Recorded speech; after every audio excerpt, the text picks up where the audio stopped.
Welcome, everyone, to the new JFK show, number 205. All right, we're going to have Larry Rivera steer the ship tonight, and we're also going to talk about his new book, which is, I can't recommend a JFK book any higher than that, and honestly, and then we have Dr. Fetcher's book. So between those two, I really think they're just essential reading for truth in the whole JFK assassination. So Larry, tell us all about your book, or let's plug it at least, you know, what it deserves to be.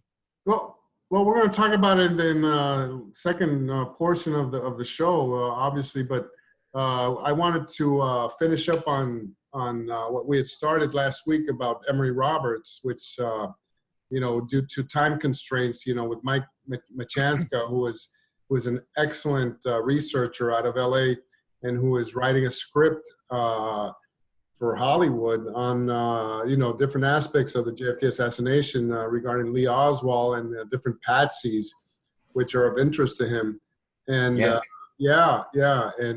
you know, he's going to make us famous. But anyway, we got a very good response from Mike last week. People were looking forward to it again. But we had a little. Yeah, he's working on some stuff. Yeah, and I want to also mention that we have some very, very interesting information coming up in the next couple of weeks regarding Cuban operations and Cuban. Sylvia Duran? No. You know, I can't give it away, but you know, stay tuned because it's gonna really, you know, like Muhammad Ali used to say, we shook up the world, you know. Yeah. So anyway, but let me go on the screen share, Gary, here real quick, because this is something that Mike had looked at, and as you all know, Mike is an expert in filmography. Okay, can you guys see that? Yes, we can. Yeah, and Mike Machanska he's been in the Hollywood environment and everything. So you know, and as we all know, and Mike has told me that you know, a lot of the film experts in Hollywood don't even want to touch the JFK assassination because they know that the Zapruder film has been altered. They know that it's nothing but a fabrication. And but you know, he's told me that you know, these people, you know, have mortgages to pay, you know, and families to support, you know, so they will not go out on a limb and say anything about the Zapruder film, even though people like Sidney Wilkinson. Yeah. Wilkinson, yeah. And you have seen those slides. And she's got like a half a dozen film restoration experts. I've been in the lab. They have a very high quality version of the film. I was astonished by the clarity and definition. They were all dumbfounded that the backing out of the blowout at the back of the head had been done in such a crude fashion. Yeah, right. And we've also gone on to the other frames, you know, after 313 and verified and seen, you know, the magnitude of the blowout in the back of the head at 343 and Jim at 370, 72, right? Or 74, Jim? Say again? 374. Yeah, that's where I first found 374, yeah. And 343, which, you know, is just right where you found Jackie's gloved hand, you know, provides a perfect background. Yeah, that was a brilliant find, Larry. I just got to tell you, wonderful. Yeah, I don't know how anybody can even, you know, begin to, you know, deny and refute anything like that. But in this episode, in this show here, we're gonna talk about Emory Roberts. We started to do this last week, and we ran out of time. We ran out of time. And I just wanted to recapitulate here about Emory Roberts and go back here what he's doing in the Alton 6 photograph. And we have this one here where you can see as they're coming down Main Street, and we have this side-by-side comparison. And just so happens that the angle of the sun and everything are perfect so that we can do a side-by-side comparison. And then so people don't think that this is a shadow effect. Okay, and as you can see on the right here, Emory Roberts in the Alton 6, where apparently he's holding some kind of microphone device, you know, to his face, to his mouth, and where, you know, if you look at the other photograph at Main and Market Street, he is not. as you can see. And it's pretty obvious. And then we did an overlay comparison for people to look at.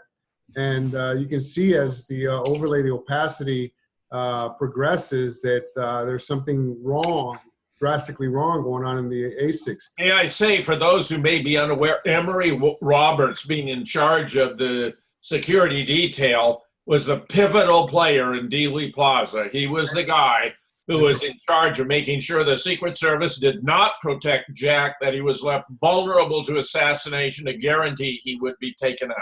And you know, yeah, I'm gonna go ahead and read about Emory Roberts. Just what it says real quick. It says, Emory Roberts, SS Special Agent in charge of the presidential follow-up car. When Secret Service Special Agent John D. Reddy hopped off the car, right front running board at the sound of gunfire, Roberts immediately called him back because he didn't think Reddy would be able to reach the presidential limousine as he sped up and then as he was traveling. Notice how absurd. Notice how absurd is that explanation. That's right. That's right. And notice how quickly he responded to Reddy's reaction. In other words, he was ready to stop Reddy when Reddy was ready. And not only that, Jim, we know this is so shameful. And not only that, Douglas Jackson in the Newcomb tapes clearly said that 5 Secret Service agents got off and went. Right. And besides, they're claiming it was because the limousine sped up, but in fact, it actually was slowing down and coming to a halt. So the whole thing is a complete, Jackson didn't just say that in his in the Newcomb tapes. He also wrote about it in his manuscript that he wrote the night of the November 22nd, 1963. You know, he said, hey, you know, Secret Service agents, you know, surrounded the limousine with their guns drawn. But anyway, Roberts wasn't even the man in charge. It was supposed to be Kellerman, Jim, and he countermanded Kellerman's authority, and he. Well, I think Emory was in charge of the whole detail. Kellerman was in charge of the presidential limo. Right, and he and he went up and above Kellerman. But here's what we started to show last week, and this is that one unknown film that we found. Right. In that video, the last moments of the United States as a free and democratic republic. Yeah, the Fifth Estate out of Canada, and I looked at this, and I just sort of like glanced over it, and then I played it in slow motion, and I was astounded to see right here as I'm looking at Kellerman how there was airbrushing and editing of the film. Okay, and this we looked at the motorcade route and I thought this was really interesting because this was the original diagram of where the motorcade was going to go. And as you can see, it's going down Main Street. It does not go up Houston and Elm. It goes down Main Street, and then it goes off to the Stemmons Freeway, which is the way the motorcade should have gone. Okay. Right. Yeah. So much for blaming Oswald for knowing the parade route. Yeah, exactly. I think that's a great observation, Gary, because if Oswald was planning this thing in such in advance and everything, then he just. Well, there's some reports, Laurie, that he didn't even know the motorcade was passing by, and it was why he was late in joining the crowd and wound up in the position he was at the back of the crowd, leaning out to see what was going on. Yeah, and don't forget that he was making phone calls on the first floor within, I think, 10 minutes before the assassination, because Bill Shelley saw him there on the first floor making phone calls, and standing right next to the phone. Hardly the behavior of a participant in an assassination plot. Yeah, Jim, weren't you talking about this as a Canadian film where it escaped the scrutiny of the CIA? Yeah, absolutely. Right. Yeah. Well, what I wanted to let everyone know, they took it back to Canada before they had it developed. Yeah, we're showing it here in slow motion. Okay, so you guys can see exactly what's going on here. And here's Reddy. Okay, here's Landis. Here's, of all people, Clint Hill. And as you can see, he's holding on. They're sitting in a little chair. Yeah, he's where he's supposed to be, behind Jackie, you know, on the JFK limo. And as you just saw, there was this black airbrushing that blocked here Emory Roberts. Okay. By the way, you can infer that Greer and Kellerman and Emory Roberts, of course, were in on it. Reddy was not, and I do not believe Clint Hill was either. I think those were, you know, they were doing their job to the best of their ability under adverse conditions. Yeah, but notice here, as Clint Hill's right hand becomes obscured, and Kellerman, and we talked about this last week, how you know, progressively here, and you know, they're on completely different planes. They're what, you know, at least Roberts, not Kellerman. Yeah, Roberts, and they're complete. Yeah, right here. Oh, there he's gone now. You can see that. He's gone, and you've got something, and they're at least 20 or 25 feet, you know, away from each other. You know, I think they were worried questions would be asked about what they were talking about on the radio and whether there might not be transcripts or recordings thereof. Exactly. Most certainly, they didn't want to be. Exactly. That's exactly the point. You know, there were no transcripts whatsoever. And as we go and look at the Dallas Times Herald photograph, as they're moving from Harwood onto Maine, and this is the position that Clint Hill was occupying. Well, Larry, look at that photograph. That's a president of the United States. He has no protection whatsoever. Yeah. Clint Hill isn't providing any protection, and nor is anyone else. Yeah. Bill, zero, nada. None. Yeah, that's right. So as we went and isolated each and we blew up the images. Okay, this is Clint Hill. You can see his left hand holding on to the stirrup there, and the left hand, and they're in the opposite directions of each other. And then as we move on to frames 11 through 14, you know, and Mike looked at this, and Mike said, Mike immediately said, "Look, that's error, you know." That is alteration. And then as you look at the right side of Hill's face, you can see that it's been, you can see the airbrushing here and all of this area. And all of a sudden his right hand has disappeared, Gary. So, you know, and this is I think this covers only maybe a second of the film, you know, and when you look at it in real time. Okay. So then, you know, as the film progresses here, and I must say also that I slowed this down to milliseconds, okay, so that we could analyze, and as we see, you know, obviously, you know, something is going on back here with Emory Roberts, you know, and, you know, I have to say, you know, I'll say it right here, I think he was coordinating something about what was going to happen, you know, down in Dealey Plaza. Oh, of course.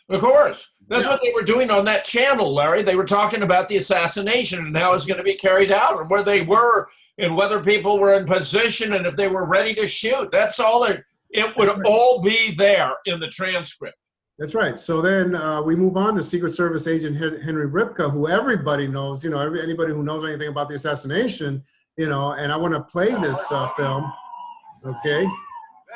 This is at Love Field now. That's right. And there's Ripka. And here's Roberts as he stands up. And he says, you know, get lost. Here's Ripka. Okay. And, you know, he had a counterpart on the other side of the limo who was also left behind. That guy right there, Larry, you see. Yeah.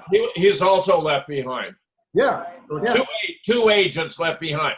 These are guys who would have run along beside the presidential limousine, the whole motorcade, and they're taken out. In other words, they're making sure they're stripping the security away right from the beginning. That's right. That's to paraphrase Douglas Horne, security stripping. Exactly. And putting the president out in front, of course. Right. Absurd. He should have been in the middle. So this is why L. Fletcher Prouty, for example, wasn't allowed to be in Dallas. He would have taken one look and seen it was a setup because the limos were in the wrong sequence. The single most important tell, and the fact that instead of being all uniformly black Cadillac limousines, there were different makes and colors and models, so the conspirators would know exactly where everyone was in the entire motorcade. So Well, you think you know Roberts? something? I'm glad you mentioned that, Jim, because I'm going to go back here and play some of this because I see a vehicle that is not in the proper sequence. Okay, let's take a look at this because I don't think anybody's ever. Yeah, I wonder if Roberts was in a position to abort the Not mission. here, not here. Let me go back. I want to show you guys this right here. Look at this. Look at this. Yeah, what in the world is that big truck doing there? That's right. That's right. God, that's not part of a presidential motorcade. That's exactly what I'm talking That's about. completely absurd, Larry. That's a great catch. I'm That's going to pause nuts. this, and this wasn't part of the motorcade. Of course not. You know, now, and this one is, I think, this one's right behind the Secret Service. It might even be right behind. You can see there's an agent there on the side. So you got the presidential limo, the secret, and then this big truck. Yeah, yeah. What's going on here? This is, you know, and Yeah, man, that's a great catch. That's a great catch, Larry. You know, that's a great catch. Nobody's ever, you know, talked about. No one's ever noticed this before. Well, we didn't have access to this video before. That's right. That's right. When I was analyzing this, I said, "Wait a minute. You know what the heck is this? This isn't talking about a Canadian film. Have a tank in the middle of the motorcade." Yeah, yeah. What happened here? You know, where did this vehicle get either stopped or, you know, whatever? You know, how did the Secret Service ever allow it to be a part of the motorcade? I mean, this is another proof. Yeah, yeah. So anyway, I thought that would be interesting. So going back to Ribka, you know, we go here and show some stills, you know, from that. And obviously here, you know, this is from the David Wolper, you know, this only came out after Wolper went in and bought out this film and it was published in 4 days in November. And the Wolper film, obviously, you know, is pro lone nut, okay? And here we've already seen this. And, you know, Emory Roberts, you know, obviously was part of this. And then Vince Palomar, and I think this is something that we need to share with the audience because it really shows what Roberts was up to that day. And I think... okay, presidential aides Ken O'Donnell and Dave Powers best summed up the situation when they wrote Roberts, one of President Kennedy's agents, had decided to switch to Johnson as soon as Kennedy was shot. In addition, 4 other authors have noticed Agent Roberts' switch of allegiance, including Chief Curry. Once at Parkland Hospital, Special Agent Roberts totally usurped his superior number 3 agent, Roy Kellerman. Emory ordered Kellerman's agents around and confided in Rufus Youngblood, the soon-to-be special agent in charge, replacing the absent Ben. What William Manchester reports as having occurred at Parkland makes one both sick and repulsed. Exactly. Powers and O'Donnell bounded toward the Lincoln. Powers heard Emory Roberts shouting at him to stop, but disregarded him. A second might save Kennedy's life. Dave, too bad you were on the running board of the follow-up car. Emory Roberts brushed past O'Donnell, determined to make sure that Kennedy was dead. Get up, he said to Jacqueline Kennedy. There was no reply. So he lifted her elbow for a close look. He dropped it. To Kellerman, No, but see, she was crooning. You stay with Kennedy. I missed that. Yeah, Get up, he said to Jacqueline Kennedy. There was no reply. She was crooning faintly. It was probably moaning. She was actually moaning faintly. weeping. Roberts could see the president's face, so he lifted her elbow for a close look. He dropped it. To Kellerman, his superior, said tersely, "You stay with Kennedy. I'm going to Johnson," meaning you stay with the dead president. I'm going to the live one. Because, you know, listen, the mortician said there was no discoloration of the face, which meant he died instantly. So he was dead. Right, DOA. Yeah. To the right temple in Dealey Plaza. And here he was totally moribund. So Emory knew what to look for. Of course. It's a shame that Emory Roberts cannot enlighten us on his conduct, having never been questioned by the Warren Commission or the FBI. He died on October 8, 1973 at his Brookville, Maryland home after an apparent heart attack. Roberts was 58 at the time.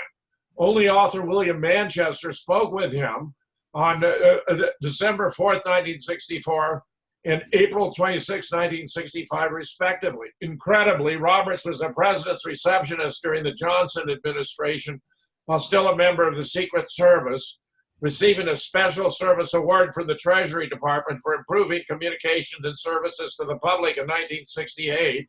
A year later, during the start of the Nixon administration in 1969, Roberts was promoted to the coveted position of inspector at Secret Service headquarters, responsible for overseeing a number of protective procedures and policies. Roberts retired from the Secret Service in February 1973, having ensured the death of the successor to Lyndon B. Johnson. And I want to thank Vince Palomara, okay, for publishing this. All right. Yeah. Vince has done such great work that members of the Secret Service say, Vince, you know more about us than we do. Mm-hmm. Mm-hmm. Hey, you can read the newspaper? Sure. Emory P. Roberts dies, official in Secret Service. Emory P. Roberts, 58, former inspector in the Secret Service and for many years White House receptionist, died Monday at his Brookfield, Maryland home after an apparent heart attack.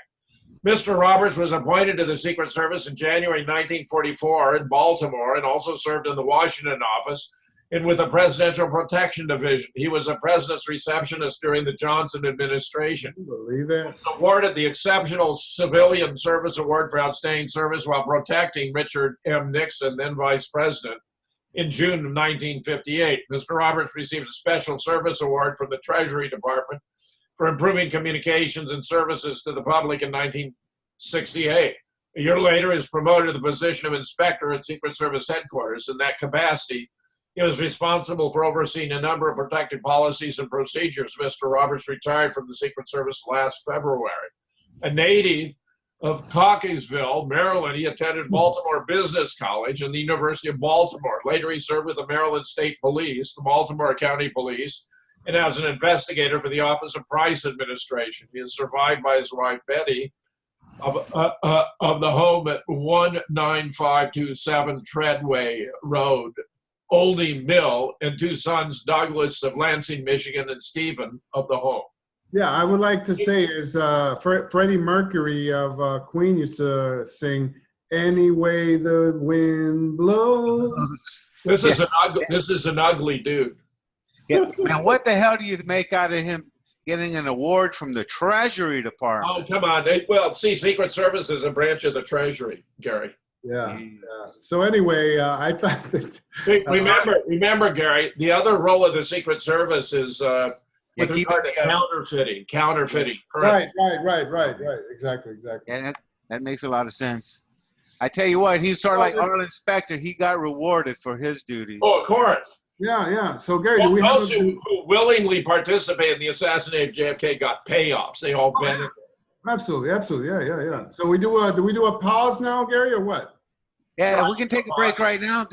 I tell you what. Yeah, let's take a break right now, and we'll be right back. JFK Show number 205. All right. All right, go ahead, Larry. Let's talk about your a chapter in your new book. Well, I thought it was time that we dedicate at least half an hour or a little time here to give our audience and the people that follow this show a sneak preview of the JFK Horseman. And one of my favorite chapters is chapter 19, and it happens to be, and I think that Jim was very he hit the nail right on the head when he said Queen Hecate and the JFK Horseman for the final two chapters of the book. And Beverly Brunson obviously was the Queen Hecate.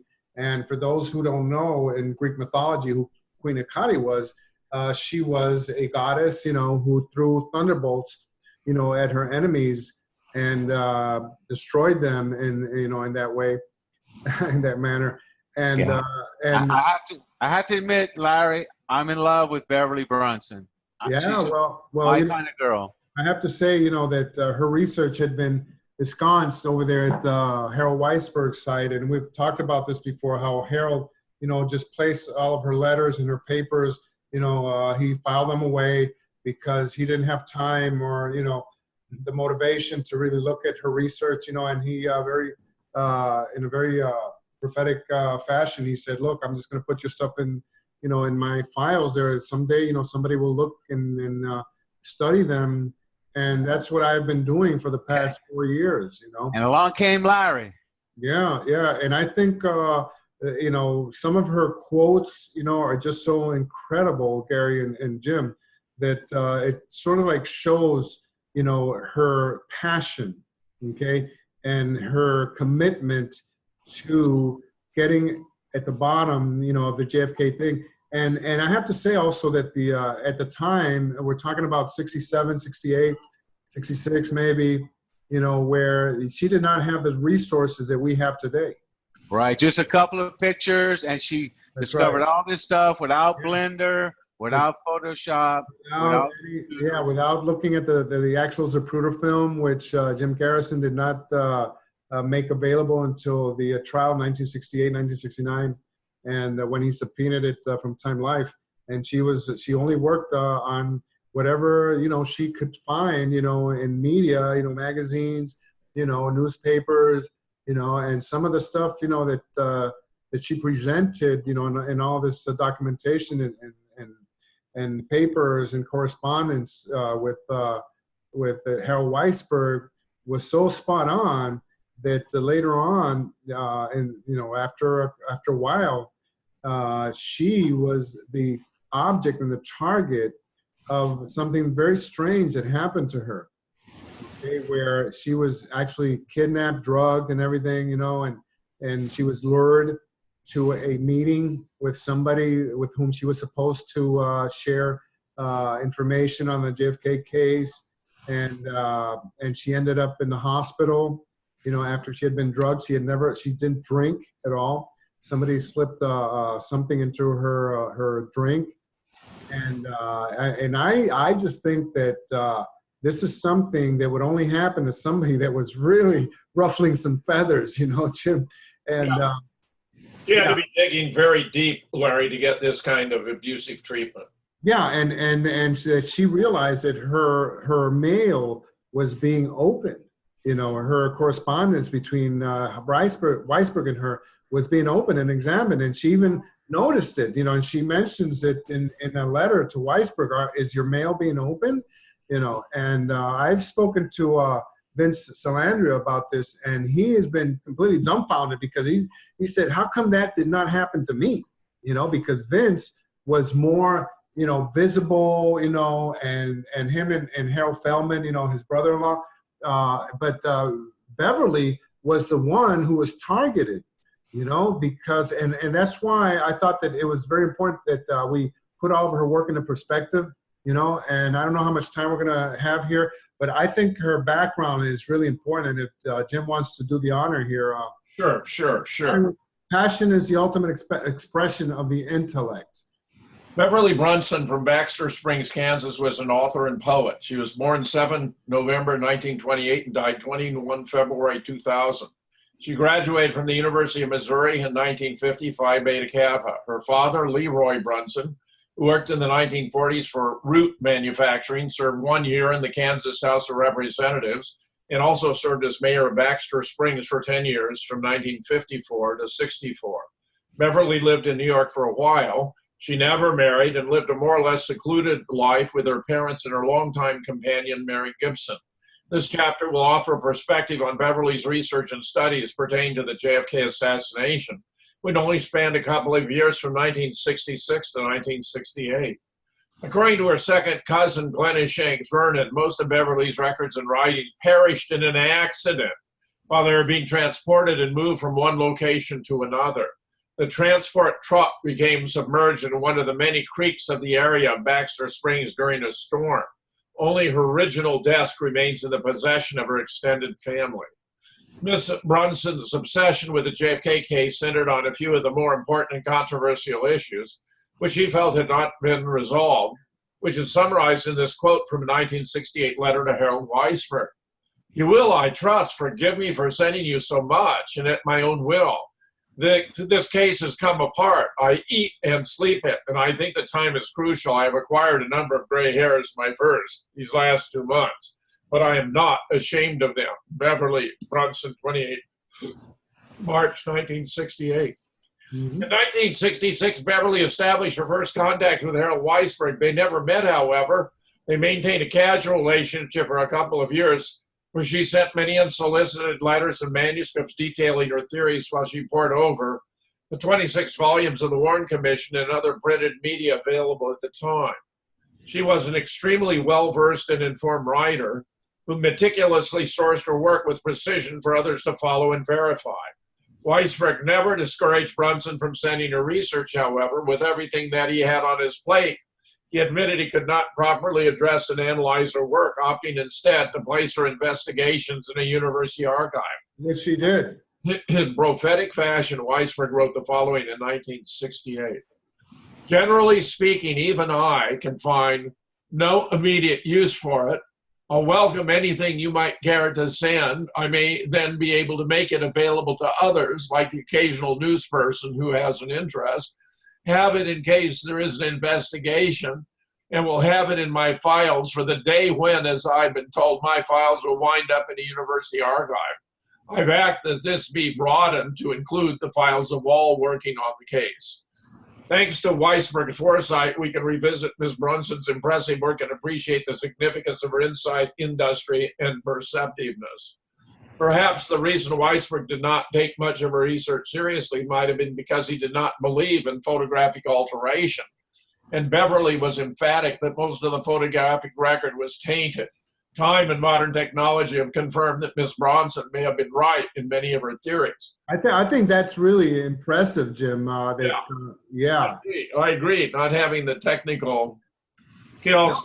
And right off the bat, the way a Dennis Camino can do, for example. Yeah, and right off the bat, she was saying, hey, that Zapruder film, it's full of crap, it's been altered, and this and this and that. Right. So I think the very first researcher who can be credited with saying the Zapruder film has been altered has to be Beverly Brunson. That's wonderful. Yep. She's the champion. Beverly had superior analytical skills, which she used to break down and analyze many of the inconsistencies she found in the 26 volumes of the Warren Commission. As Sylvia Marr would observe, the conclusions of the 888-page summary known as the Warren Report are contradicted by the content of the 26 volumes of supporting evidence.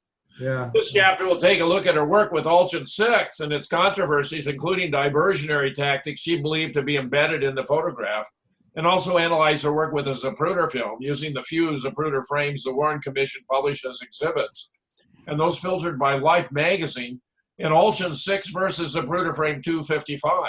In between, we will delve into other areas of Brunson's investigation, such as the Dallas Police Department and motorcycle escort officers, the Phantom ambulance, and the third victim of the shooting, and her findings on the Mormon photograph. These are but a handful of the areas of investigation that Brunson was involved in. Bear in mind that all of her analysis and research was done in the late 1960s. Hey, and I have to say, that's something that is really, really important, that she was involved in some of the most important aspects of the case, Jim. We're talking about stuff that today is still being analyzed and in no uncertain terms. I would say Beverly had a great synthetic intellect where she could put together disparate pieces to diagnose what was going on. Otherwise, she wouldn't have been able to make these discoveries. Yeah. And of course, Mary Gibson was her companion, lifetime companion. And some of the passages of the letters, that back and forth with Weisberg suggest that both of her were deeply involved in the case, and they formed a team. Okay, so I thought that it was very important also to give Mary Gibson, some credit. But these passages from a couple of her letters to Weisberg suggest her lifelong partner, Mary Gibson, aided in her research. Miss Brunson sounds stiff at this late date. Mary and I are working hard. We think it best to do it right. It is going to take some more time. It is all there. I wish I could talk to you.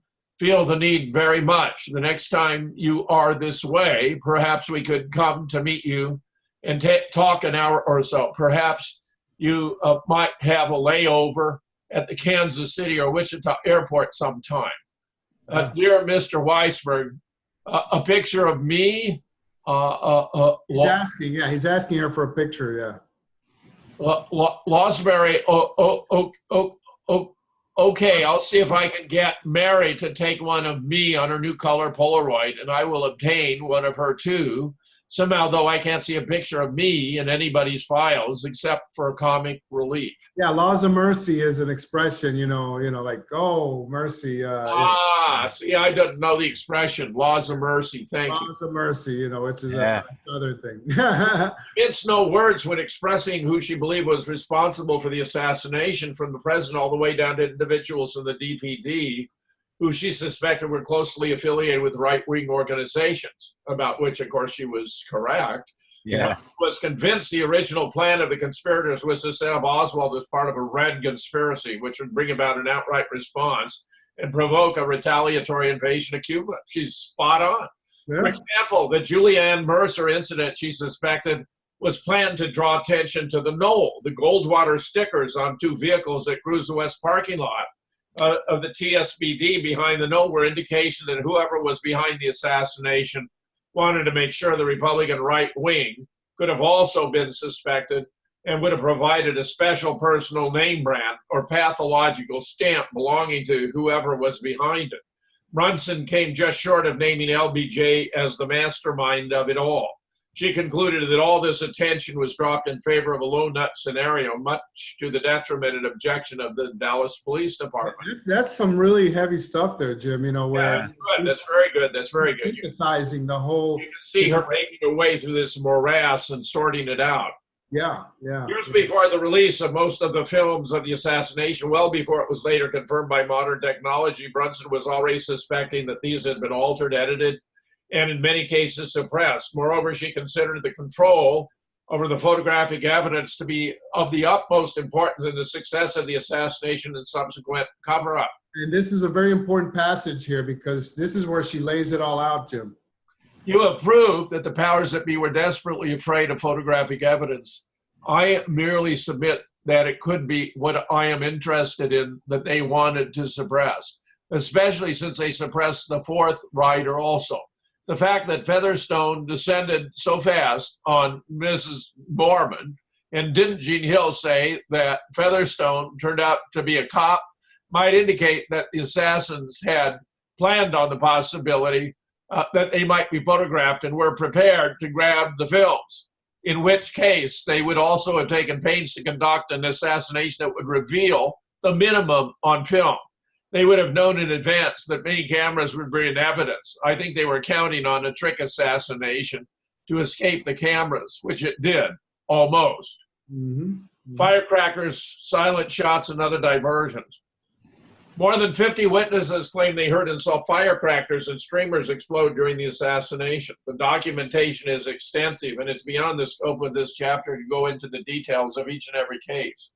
Secret Service men who were in the follow-up car, witnesses who lined the parade route in the area of Elm and Houston streets are all included in this documentation. The smell of gunpowder and abundant smoke permeated the area despite higher than normal winds around noontime on that fateful day. Brunson wrote extensively about this and was convinced the use of diversionary tactics such as firecrackers and streamers was fundamental to the success of the operation, and pointed out the misconception most people had regarding smoking rifles, an impossibility given the characteristics of modern rifles, which emit very little smoke, if at all. Yeah. In Option 6, on the hood of LBJ's car, right below the left windshield wiper, she noticed a foreign object, not part of the call she called a streamer. This object could have carried some kind of firecracker or exploding device that would have provided a diversion to attract attention from other snipers or closer shooters, such as one possibly placed in the storm drain at the north curb of Elm Street, zeroed in on the kill. Obviously, those who knew through the streamer did not intend for it to land on the hood of the vice president's car. This is how Beverly described it. The other possible firecracker streamer may be lying on the hood of the vice president's car. It's a long whitish object in the position of roughly the windshield wiper, but it is too large and glowing to be the wiper. It does not correspond to the wiper on the other side of the hood. This would explain why Yarbrough said he smelled gunpowder on the car all the way to the hospital, and nothing else will explain it. And it explains why, in volume 18, Agent Warren Taylor reported that after the first shot, he thought he saw a firecracker or screamer fly past the tail of the vice president's car. This was shot one. It may have come from the Dow Tex building. Yeah, yeah. And as noted by Brunson again above, the presence of streamers and firecrackers was confirmed by Secret Service agent Warren Taylor in this report. Our automobile had just turned a corner. The names of the streets are unknown to me, from Houston on to Elm. Yeah. I heard a bang which sounded to me like a possible firecracker, the sound coming from my right rear. Out of the corner of my eye and off slightly to the right rear of our car, I noticed what now seems to me might have been a short piece of streamer flying in the air close to the ground, and due to the confusion of the moment, I thought it was a firecracker going off.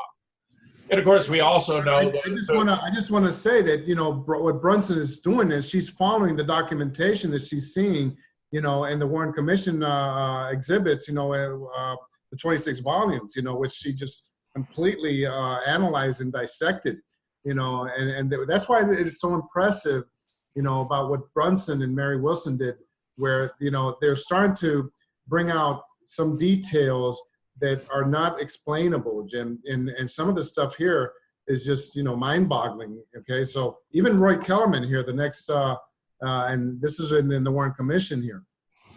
And as I explained in the Great Zapruder Film Hoax, Jim Lewis has been going through junkyards in the South, firing high-powered rifles through windshields to see how hitting a dummy in the back, and found that it not only creates a small white spiral nebula in the windshield, but creates also the sound of a firecracker.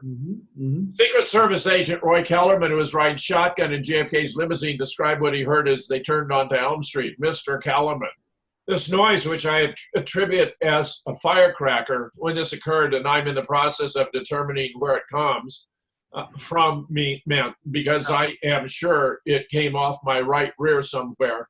The voice broke in right then. Was a streamer thrown from the second or third floor of the book depository? Brunson pointed out the strange open-mouth reactions of this gentleman, whose attention seems to have been drawn to something above street level, which was happening in the direction of the second or third floor of the book depository. He seemed to have been pointing this out to the woman in the dark business suit right in front of him. And Alton 6 happened to catch her in the process of turning leftward to see what he was so freaked out about. Is it possible that someone threw one of the streamers from a window of the second or third floor? This would have been the perfect place to throw from to avoid detention, as opposed to throwing from the open and crowded street. I want to draw your attention to one more thing in the Alton's photograph.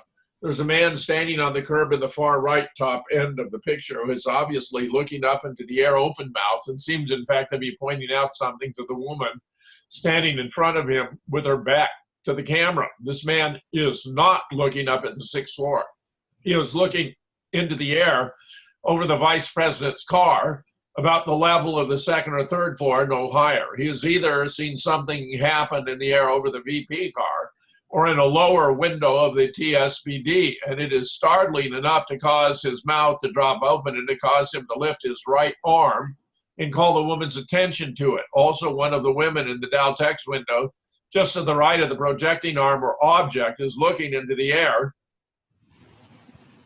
Yeah, sorry. Is looking into the air at about the same position. What have they seen in the air? Additionally, a woman on the second floor of the book depository said the second floor window shook. I suggest it could very well mean that a large torpedo exploded in the air in front of those windows. Yeah. Silent shot. Why use firecrackers and streamers, one might ask? These, according to Brunson, would have been used to divert attention away from what really did the damage that day, silenced weapons. By carefully studying Zapruder film still frames, Brunson determined shots could be detected at Zapruder frames Z227 and Z234, where Kennedy and Connolly were reacting independently of each other to being struck by different bullets. And of course, already that's indicative of at least two shooters right there. Right. When you combine this information with Weisberg's discovery that had been a shot prior to 210, perhaps as early as Z189, she was able to ascertain that silenced weapons were the only means of achieving this. And indeed, all the weapons appear to have been silenced except for the Dow Tex, the Mannlicher Cardinal being fired from the Dow Tex by That's right. And Nestor Tony Escadro under the supervision of George H.W. Bush. The only problem with her witnesses, she wrote, was that most of them heard one shot followed by a long interruption. In between, she detected reactions from Kennedy and Connally that were out of sync with those reported gunshots. In other words, we are faced with the astounding evidence that the shot that hit President Kennedy in frame 227 and the shot that hit Governor Connally in frame 234, two shots, were not heard by the overwhelming majority of witnesses, including even those who heard more than three shots. They said over and over again there was a long pause after the first shot. This is nothing short of amazing to me. I do not hear shots were fired, nor that other shots were heard. I simply cannot ignore the fact that two shots, which occurred precisely in that long pause after the first shot, it seems irrefutable to me, used in the assassination. I think there's parts missing that. Yes. Silencers were used. Some witnesses were definite that they did not hear rifle sounds. They thought they heard firecrackers, torpedoes, dumballs, backfires, and blowouts. Others were certain they heard rifle shots. One man who heard rifle shots even remarked the shots didn't hang in the air long enough to be a rifle. These discrepancies might be explained by assuming that the sound of exploding firecrackers or shots was immediately followed by the sound of a silencer. Some witnesses heard the one, some heard both, the primary and the secondary sounds. Governor Connally, for instance, heard one shot from a rifle before he was hit, when he should have heard two shots. Precisely what you're talking about with those windshield impacts, Jim. Yeah, this is just brilliant work for someone operating under such crude and awkward circumstances. Oh yeah, absolutely. That's why we have to cite her work. She had a very powerful mind. Another thing, there was too much attention drawn to rifles in this case, and much of it before the assassination, specifically the events at the Sports Drone Rifle Range. There was absolutely no attempt to incriminate Oswald as a lone gunman with a Mannlicher or Carcano. Instead, attention was drawn to men, one of whom resembled Oswald, with rifles, motorized rifles passed over the fence, etc. Rifles. But if the attempt had been primarily to incriminate Oswald, his name could have been left on the register at the range, as Mrs. Davis makes clear in her testimony. If the plan was primarily to draw attention to rifles, it succeeded. Where was the man with a silencer? What would have been the advantage of a silencer when shots were loudly going off on the knoll and up toward the corner of Elm and Houston? I didn't mean to suggest in my last letter that a man in the Dow Tex building couldn't have hit Kennedy. Of course he could have, but the assassin firing from the Texas School Book Depository and one in the Dow Tex should have fired as the motorcad turned the corner. The president was a much better target for them then than he was for three men down by the Stemmons sign. Anyone who's seen the FBI reenactment photos through the scope and who's fired a rifle will tell you that they would have fired then. They could have got him. The fact that they didn't get him then, when they could have got him, makes me doubt that rifles were seriously involved in those buildings. No, she's misunderstanding. They wanted to get him deeply into the kill zone where he was the target for multiple locations, not merely those that could have hit him at that point in time. Yeah. These excellent passages by Brunson require no further analysis, as they more than adequately establish her argument. Bill Turner, who of course was with the FBI, an article in the Minutemen in the January Ramparts quotes a Minuteman manual on silencers. The advantages of a gun which makes no sound when fired are obvious. Yes, indeed, and right-wing activists, including the CIA, love and use these gimmicks. We have no right to assume that the intent, that the latest and best could not have been used on the man they hated most. The use of a silencer on the president is far less fantastic than cyanide in the air conditioning system of the United Nations, and much easier to get away with. It only took about 8 seconds. You could do it at the dinner table. See William Turnell's article in Ramparts, The Minutemen, the Spirit of '66. What is quite obvious here is that Brunson believed that the only rifle that was actually fired that day is the one which would incriminate Oswald, the Mannlicher Carcano that was found on the 6th floor of the book depository, and that concerted efforts were made to draw attention to rifles to make sure any other weapon use would be excluded from suspicion. Well, Escudero was using the Mannlicher Carcano, and I believe there was a switch made between his weapon and the one found in the book depository when they moved all the evidence to Washington, D.C. Mhm. It would be painfully ironic if we have spent 3 years searching for rifles when the murderous pistoler sat under our very noses. I don't insist it is so, of course. I'm interested in the truth, not my own theories.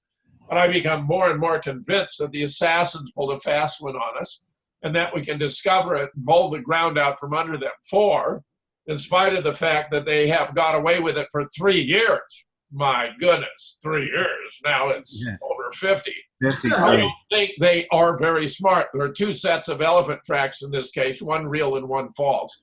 The false conspiracy and the real conspiracy. And the false conspiracy, which was amazingly bold, is also amazingly obvious. They created the false Oswald prior to the assassination, and since you discovered him, I believe they have not slept well. The false Oswald was a mistake. Maybe they made another big mistake thinking they could kill the president with a gimmick and get away with it. Unbelievable stuff, huh? Great stuff. Yeah, great stuff, Larry. Love it. She was a wonderful person. Just want give I already adore her. Yeah, just and there's more. You know, I just wanted to give our audience a little taste. You know, of it. That is I believe a almost 90-page chapter.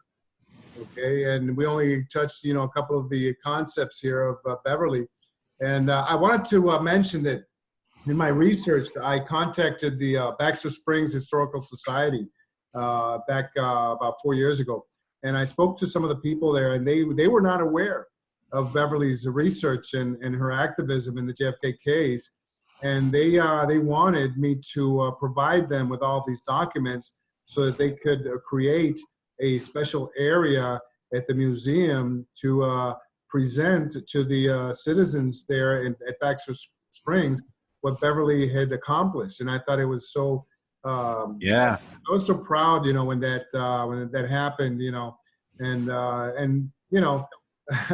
again, it's something that I'm very grateful that Harold Weisberg had the foresight to do what he did. Like he said, he didn't believe in photographic alteration, and Beverly did.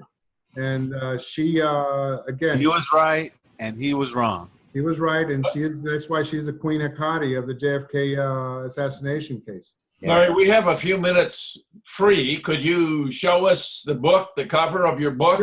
Sure. Talk about the cover so we can get a sense of it, or did you want me to read this additional passage? No, it's okay. We'll look at the table of contents, maybe. Sure, good. That's a great idea. And the contents and the cover, front and back. Yeah, here we go. I'll go back to screen share. There. Yeah, here we go. Here you go. Here it is. JFK Horseman now available. JFK Horseman is finally available at Moonrock Books. I wish to thank Jim Fetzer and Dave Gahary for making this project a reality. It is the result of 6 years of nonstop research, which I hope will offer students of the case, both new and old, an insight into the JFK assassination never before seen, with extensive use of computer imaging and 3D technology. The style and layout also defies convention by offering the reader images of the actual documents cited in key discussions throughout the book. This way, the reader does not have to waste time going back to look at appendices or chase down the actual sources.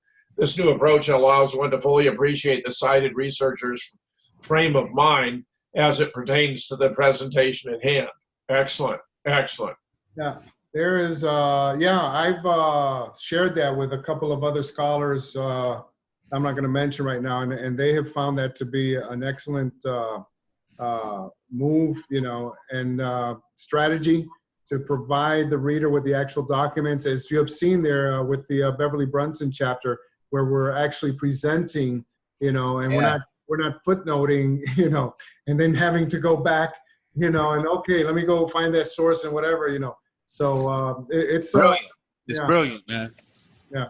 So this is a table of contents, and it goes from, and Jim actually was the one who organized this, and maybe he can go on. Sure. Just sketch through it, right? Contents, preface, part 1, the Alchins photographs. Chapter 1, the Alchins photographic timeline. Chapter 2, the Jaggers Child Stovall connection. Part 2, the man in the doorway.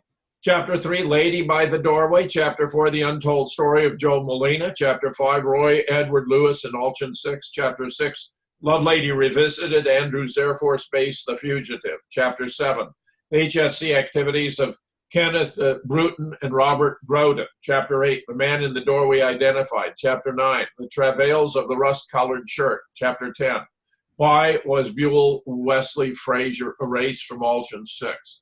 11, Who was in the Texas School Book Depository Doorway? The Patsies. Part 3, Framing Lee Harvey Oswald. Chapter 12, The Sinister Role of Bill Decker. Chapter 13, The Cab Ride That Never Happened.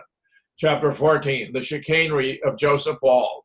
Chapter 15, Wayland's Blunder. Chapter 16, The Backyard Photographs. Part 4, Dealey Plaza in Dallas. Chapter 17, Crossfire in Dealey Plaza Reexamined, The Shot from the Front. Chapter 18, Zeroing in on JFK's fatal headshot. Part 7, Queen Hecate and the JFK Horseman. Chapter 19, The Forgotten Research of Beverly Brunson. Chapter 20, The JFK Horseman. That's it. So Well, there's an index, of course, Larry. I mean, yeah. Well, I don't have it published here, but yeah, it's you know. You want to show us the back cover and just comment on it ever so briefly? Oh, that's okay. That'll be over here on Moonrock Books. Let's go to the. You guys see this here? Yeah. We go to Moonrock. Yes, we can. Okay, books. You're gonna have to. Here you go. There's a back cover. Very good. Yeah. Thanks, Okay. Larry. Yeah, we use the Blender images here. Yeah, and like Jim said, Blender is a very important component of this work, and it's something that is cutting edge, never been done before, and I hope that others follow in the initiative that I have started here. Creating a three-dimensional a model of Dealey Plaza and all the objects that are involved, by following what I've said before, reference images. And by using reference images and Robert Cutler's map, which we have talked about many times, in the other shows, Robert Cutler, who was the architect who created that schematic representation of Dealey Plaza back before Dealey Plaza was altered, okay? And in that way, we can use reference images such as the Alchin 6 and some of the Zapruder frames, such as 255, and create this three-dimensional representation. And then go and look at trajectories and study exactly what happened there at Dealey Plaza. This is a fine-looking cover. Why don't I read the back? Thanks to Larry Rivera, we finally know how and why Alchin 6 was altered. After recovering misplaced interviews of the 4 JFK horsemen by Fred Newcomb, a first-generation student of JFK, Larry discovered not only that all 4 confirmed the limo stop, but that Officer Hargis had parked his bike and had run between the presidential Lincoln and the Secret Service Cadillac up toward the grassy knoll from which he believed shots had been fired. Officer Jackson motored his bike up the grassy knoll until it fell over and then proceeded on foot in search of the shooters. At the same time, Clint Hill rushed forward and pushed Jackie back into the car from the trunk where she had climbed after a chunk of JFK's skull and brains. 5 Secret Service agents surrounded the Lincoln, one taking a piece of skull from a little boy and tossing it into the back seat. These discoveries have thereby revolutionized our understanding of the extent to which the films of the assassination, specifically the Zapruder and the Nix, have been edited to remove the limo stop. No serious student of JFK will want to miss this book. Larry Rivera has proven his genius at research on the death of our 35th president, Jim Fetzer, PhD. Well, I just want to thank you, Jim, for the opportunity, and Dave Kahary, but I think the key to all this were the Newcomb tapes. Okay. Yeah. Yes. And because you and Gary have been part of this, since we first started to work on this, in 2014, and it took me what, I don't know, 6 or 7 months, to transcribe those tapes.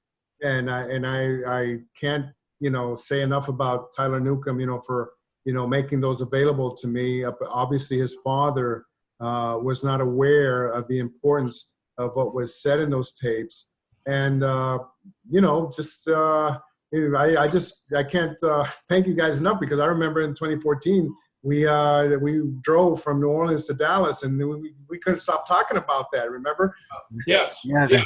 Yes. Yeah. Well, Larry, let me just add, by way of concluding our show this evening, that this book contains so much new and original research that it's going to be an indelible landmark in JFK research and establish your reputation for doing completely novel work, innovative approaches that have had a fantastic payoff and deepened and broadened our understanding of the assassination of John F. Kennedy, for which I just want to compliment you in the highest possible terms, Larry. You're doing great work.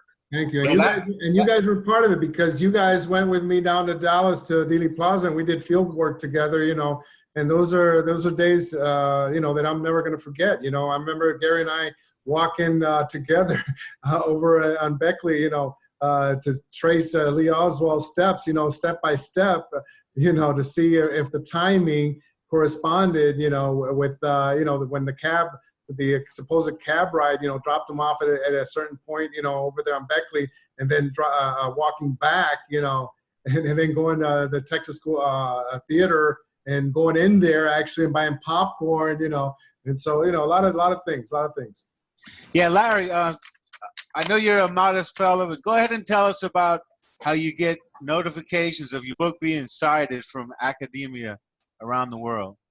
Well, then it's just papers that I've uploaded to academia.edu that other scholars, around the world have been citing, and specifically the Man in the Doorway Identified, Crossfire in Dealey Plaza, and the shot from the front. Okay, following David Mantick's research and his book also, and I've been getting a lot of emails and information that other authors are citing, that research, and it's very, very humbling to know. Well, you're richly deserved, Larry. You're doing a terrific job.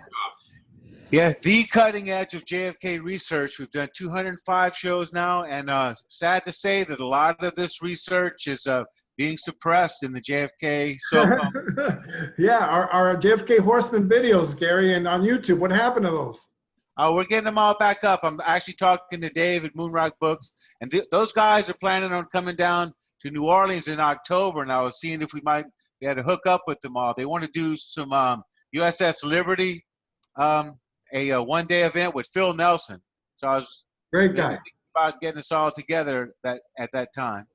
So all right, we'll put it on the burner. We'll think about it, and we'll see what happens. So, all right, Dr. Fetzer, as always, Larry Rivera, you are the man, and I'll say it once again, when it comes to new JFK research, nobody beats Larry Rivera, and this is the book that just blows the case out the water, especially the Newcomb tapes where these men independently talk about how the limo stopped. So, fellas, I'm really honored to be with you guys, and I think we're really making headway these days. I really do. All right, new JFK show 205. We'll see you next week.